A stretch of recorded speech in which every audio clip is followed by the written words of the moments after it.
Hello বন্ধুরা, চলে এসেছি ছোট্টখাট্ট একটি মিনি ভ্লগ নিয়ে। আর আমার ভ্লগে তোমাদের সবাইকে স্বাগত। তো দেখো, এদিকে মাম্মামকে রেডি করিয়ে নিচ্ছিলাম। তো সেদিন ছিল বুদ্ধ পূর্ণিমা, আর আমাদের একটা দোকান আছে স্টিল ফার্নিচারের, সেখানেই ছিল পুজো। আর বিকেলে ছিল হালখাতা। তো পুজো তো সকালে হয়ে গেছিলো, আর বিকেলে হালখাতার জন্য তো আমরা যাচ্ছিলাম তিনজন, আমি, মাম্মাম আর মাম্মামের পিমনি। তো ভাবছিলাম যে আমরা একা একা কেন যাব, তোমাদেরকেও সাথে নিয়ে যাই, চলো আমাদের দোকানটা দেখে আসবে। আর বলতে বলতে দেখো প্রায় চলেই এসেছি, ব্রিজটা পার করেই বাজার। তো বাজারের মধ্যে ঢুকে গেছি। দেখো গরমের মধ্যে গিয়ে দেখি তোমাদের দাদাভাই কোল্ড ড্রিঙ্কস দিল আমাদের, বেশ ভালোই লাগছিল গরমের মধ্যে অতটা হেঁটে হেঁটে গিয়ে কোল্ড ড্রিঙ্কস খেতে। আর এদিকে দেখো সব গোছানো রয়েছে, মিষ্টির প্যাকেট ট্যাকেট সব কিছু। আর তোমাদেরকে একটু ঘুরে ঘুরে দেখাচ্ছি যে এই জিনিসটা আমার খুব পছন্দ হয়েছিল। অনেক জিনিসই পছন্দ হয়েছিল গিয়ে, তো আমি অনেক দিন পরে গেলাম। আর দেখো তোমাদেরকে সব কিছু দেখাচ্ছি, বেশ জিনিসগুলো আমার সবই পছন্দ হচ্ছিল, কিন্তু সব তো আর নেওয়া যাবে না।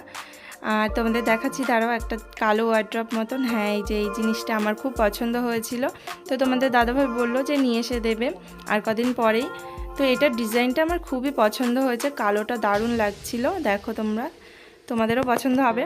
তো তোমাদের যদি পছন্দ হয় বলো আমাকে, দামটা বলে দেবো। আর এই যে এটার সঙ্গে এই যে ওই ওয়ার্ড্রপটা, তো দুটো একদম সেট, খুব সুন্দর লাগছিল দুটো একসঙ্গে। আর কথা বলতে বলতে ভুলেই গেছি, এই যে এখানটায় পুজো হয়েছিল সকালবেলা।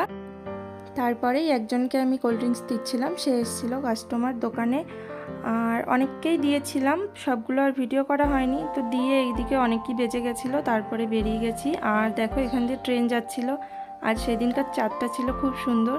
এই দেখো ক্যামেরায় অতটা বোঝা যাচ্ছে না। আর মাম্মাম কিন্তু ঘুমিয়ে গেছিলো, সেই জন্যই তাড়াহুড়ো করে বাড়িতে যাচ্ছিলাম। আর বাড়ি যাওয়ার পথে মাম্মামের জন্য দুটো প্যান্ট কেনার ছিল, তো এই দোকানটায় এসেছি। এটা আমাদের এখানকারই একটা দোকান, মানে সব কিছু পাওয়া যায়, এমন কিছু নেই যে এখানে পাওয়া যায় না। তো মাম্মামের জন্য প্যান্ট নিচ্ছি, এই যে এগুলো নিচ্ছি। আর বাড়ি যাওয়ার পথেই দেখা হলো, মাম্মামের ছোটো পিপি পড়তে গেছিলো, তো ও আমাদের সাথে আর যেতে পারেনি, ওর মনটা খুব খারাপ ছিল। আর এখানে মাম্মামকে দেখে ও খুশি হয়ে গেছে। দেখো মাম্মাম উঠে গেছিলো ঘুম থেকে, আর এই যে দেখো মাম্মামকে কোলে নিয়ে আছি, ও দেখছে ওর পিপিকে। তো এবার বাড়ি চলে যাচ্ছি, আমরা চলেই এসেছি বাড়ির কাছে।